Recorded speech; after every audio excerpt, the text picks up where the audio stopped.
Doctor Mahesh Kumar Kamble यांच्या प्रयत्नांना यश. खुशीवन अपार्टमेंटकडून पीडित कुटुंबाला आर्थिक 7 लाख व 13-14 लाखांचा विमा मिळवून दिला. दिनांक 26 ऑगस्ट रोजी मिरजेतील किल्ला भागात खुशीवन अपार्टमेंटचे बांधकाम चालू असताना एक गंभीर अपघात घडला. भिंत कोसळल्याने 6 बांधकाम कामगार जखमी झाले होते आणि एक कामगार जागीच मृत्युमुखी पडला होता. या अपघातात गंभीर जखमी झालेला आणखी एक कामगार उपचारादरम्यान मरण पावला.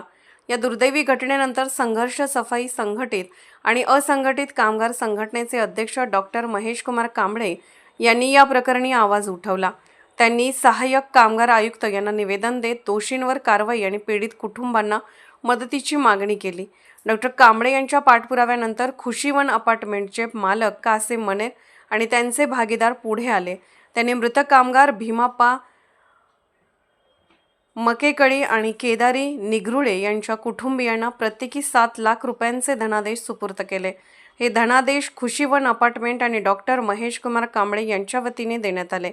तसेच या दोन्ही कामगारांचे विमा उतरवण्यात आले असून त्यांच्या वयोमानानुसार प्रत्येकी 14 लाख रुपयांचा विमा लाभ मिळणार असल्याची माहितीही डॉक्टर कांबळे यांनी दिली.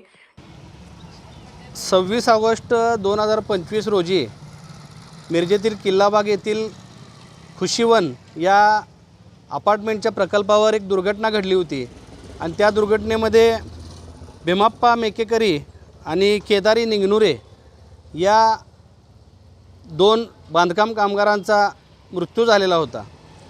तर या दोन्ही मयत कामगारांच्या कुटुंबाला आज खुशी डेव्हलपर्सच्या वतीनं नुकसान भरपाई म्हणून दोन्ही प्रत्येकी 7-7 लाख रुपयाचा चेक आज देण्यात आलेला आहे.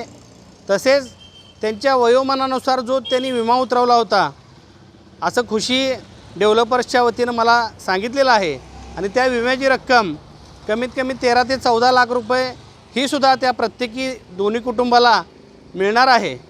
त्यामुळं एक समाधान वाटतं आहे की माणूस आपला घरचा करता करता माणूस गेल्यानंतर ते कुटुंब उघड्यावर पडत असतं आणि ते कुटुंब उघड्यावर पडत असताना त्या कुटुंबाला सावरण्याचा प्रामाणिक प्रयत्न या खुशी डेव्हलपर्सच्या जे काही काशिम मनेर असतील किंवा महेश डुबल म्हणून असतील किंवा आणि त्यांचे पार्टनर असतील यांनी एक चांगली भावना ठेवून त्या कुटुंबातल्या सदस्यांना मैताच्या वारसांना वाऱ्यावर न सोडता त्यांच्या कुटुंबाच्या मुलांच्या भविष्याचा विचार करून आज दोन्ही कुटुंबाला मैताच्या दोन्ही कुटुंबाला 7-7 लाख रुपयाचा चेक दिलेला आहे.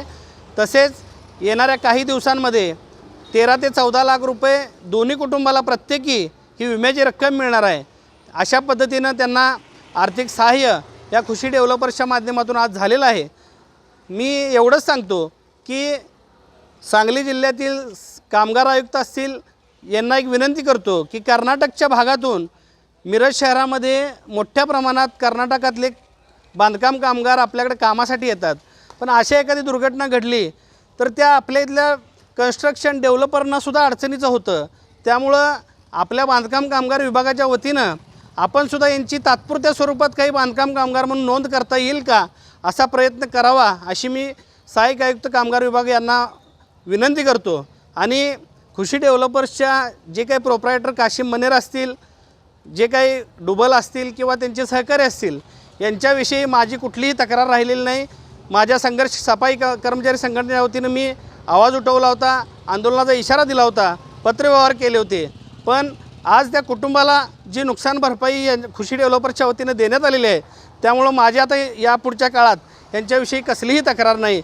आणि दोन्ही कुटुंबाला तसेच जे काही अपघातामध्ये त्या दुर्घटनेत जखमी झालेले होते त्यांच्यासुद्धा उपचाराचा खर्च हे खुशी डेव्हलपर्सचे सर्व पार्टनर किंवा जे काही लोक आहेत ते करत आहेत. त्यामुळं कुठलीही तक्रार राहिलेली नाही असं मी. या संपूर्ण लढ्याला यश मिळाल्यामुळे पीडित कुटुंबियांनी संघर्ष संघटनेचे व डॉक्टर कांबळे यांचे आभार मानले. तर कामगार म्हणून ते सुटटीत नाही तर येत होते मिरजेमध्ये आणि त्यांचा मृत्यू झाल्यामुळे त्यांनी दवाखान्यामध्ये वगैरे उपचार केले. उपचार करून सुद्धा त्यांचा मृत्यू झाला. त्याच्यासाठी त्यांनी 3 लाख रुपयाचा खर्च आला दवाखान्यामधला ते दिले. त्यांनी भरपूर सहकार्य केलेत. त्याच्यानंतरनं परत त्यांनी आम्हाला खाजगी हॉस्पिटलमध्ये उचलायचं असेल तर ते पण त्यांनी मदत केली. परत त्यांनी दवाखान्याचा खर्च परत 7 लाख रुपयाचे चेक दिले. ते महेशदादा ह्यांनी पण आपल्याला सहकार्य केलेत. त्यांच्या माध्यमातून आपल्याला मिळालेलं आहे.